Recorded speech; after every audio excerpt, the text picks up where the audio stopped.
राधे राधे दोस्तों। आज हम बात करेंगे महाकुंभ प्रयागराज क्यों इतना खास है, क्यों इतना भव्य है। तो आपकी जानकारी के लिए मैं बता दूं, जो ये 2025 का महाकुंभ है ये 144 सालों बाद आया है। मान्यता है कि प्रयागराज में संगम तट पर जिस स्थान पर महाकुंभ 2025 आयोजित हो रहा है वहाँ युगों पहले आकाश से अमृत की बूंदें छलक कर गिरी थी। ये अमृत समुद्र मंथन से निकला था। आखिर क्या है समुद्र मंथन और उससे अमृत कैसे निकला? विष्णु पुराण में इसकी कथा दर्ज है। श्रीमद् भगवत पुराण, स्कंद पुराण और महाभारत में भी समुद्र मंथन का विस्तार से वर्णन किया गया है। अब आपको हम बताते हैं कि महाकुंभ प्रयागराज में शाही स्नान क्या होता है और कितने प्रकार के स्नान होते हैं। तो महाकुंभ प्रयागराज का आगमन हुआ था 13 जनवरी को पौष पूर्णिमा से और इसका समापन होगा 26 फरवरी को महाशिवरात्रि पर। महाकुंभ मेले का आयोजन 4 पवित्र स्थानों पर होता है: हरिद्वार, प्रयागराज, उज्जैन और नासिक। मान्यता है कि कुंभ मेले में शाही स्नान करने से पुण्य की प्राप्ति होती है। महाकुंभ 2025 के बाद साल 2028 में उज्जैन में सिंहस्थ महाकुंभ का आयोजन होगा। महाकुंभ 2025 के शाही स्नान की तारीखें कुछ इस प्रकार हैं। पहला शाही स्नान जो मैंने आपको अभी बताया था 13 जनवरी को पौष पूर्णिमा पर। दूसरा शाही स्नान 14 जनवरी को मकर संक्रांति पर। तीसरा शाही स्नान 29 जनवरी को मौनी अमावस पर। और चौथा शाही स्नान 2 फरवरी को बसंत पंचमी। ये 4 जो शाही स्नान है ये बहुत ही महत्वपूर्ण है। तो आइए वीडियो के अगले पड़ाव पे बढ़ते हैं। उत्तर प्रदेश के प्रयागराज में महाकुंभ 2025 के आयोजन की तैयारियां अंतिम दौर में है। तीर्थ और अध्यात्म की नगरी प्रयागराज पूरी तरीके से श्रद्धालुओं का आना शुरू हो गया है।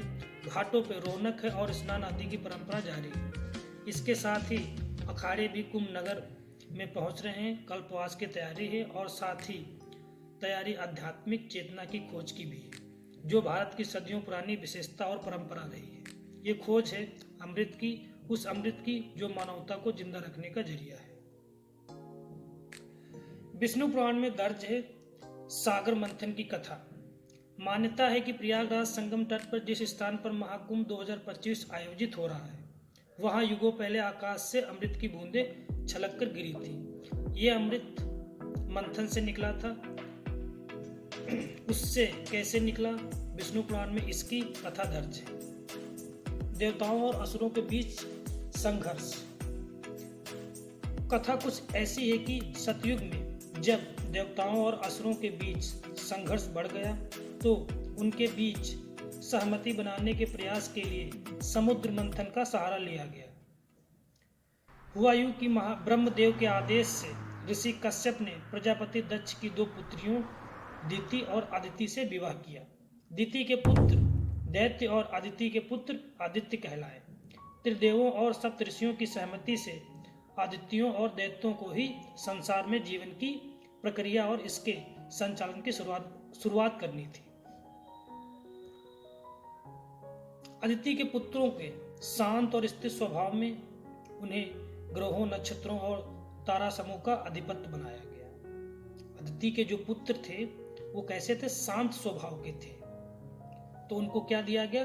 ग्रहों, नक्षत्रों और तारा समूह का अधिपत्य बनाया गया। इसीलिए ग्रह, तारे आदि अपनी स्थिति पर जस के तस हैं, विचलन नहीं करते हैं। इसलिए उन्हें स्वर्गलोक का राजा मिला, स्वर्गलोक का राज मिला। वही अदिति के पुत्र चंचल और चलायमान थे। उन्हें पृथ्वी के नीचे पाताल लोक की ऊर्जा का स्वामी बनाया गया, जो कि भूगर्भ की हलचल के लिए जरूरी था। यहाँ बंटवारे की भले ही संतुलन स्थापित करने के लिए उद्देश्य से किया गया था, लेकिन असुरों को हर बार लगा कि उनकी उपेक्षा की गई है। इसीलिए वह स्वर्ग पर भी अधिकार करना चाहते थे और पृथ्वी पर भी अधिकार जमाने की ये महत्वाकांक्षा असुरों को हिंसा की ओर ले गई और वे मानवता को चोट पहुंचाने लगे।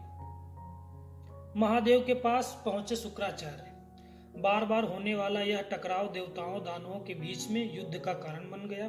देवताओं के पास यज्ञ, होम की शक्ति थी इसीलिए वह हर बार युद्ध में दैत्यों से विजय हो जाते थे। लगातार हारते और मृत्यु को प्राप्त होने के कारण दैत्य कम होने लगे और लगातार विजय के कारण देवता भी अभिमानी होने लगे। दैत्यों के लगातार पतन से निराश होकर शुक्राचार्य एक बार महादेव की शरण में पहुंचे। महादेव शिव सभी योगियों के गुरु हैं। उनके पास योग क्रिया से अर्जित कई शक्तियां हैं। वह अगर विनाश के देवता हैं तो जीवन भी उनके ही आशीर्वाद से है। महादेव संसार में अमृत, संजीवनी विद्या के जनक और उसे सिद्ध करने वाले महायोगी हैं।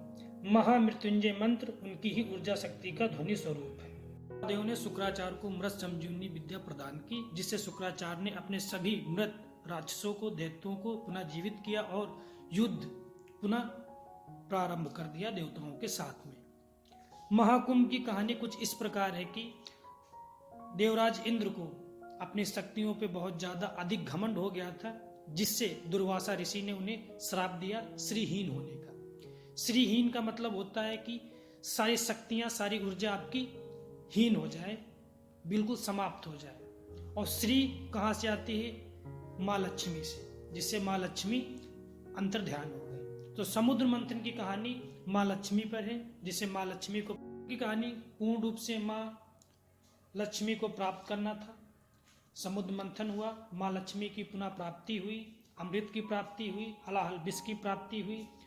हलाहल विष महादेव ने ग्रहण किया और अमृत देवताओं ने ग्रहण किया। अमृत को सबसे पहले जब प्राप्ति हुई अमृत की, तो राक्षसों ने छल किया और अमृत का कलश लेके भाग गए। तो यह 12 दिन तक युद्ध चला, जो एक दिन देवताओं का 1 वर्ष का हम मानते हैं, इसलिए 12 दिन तक युद्ध चला। तो 12 वर्ष का हम कुंभ महाकुंभ मानते हैं।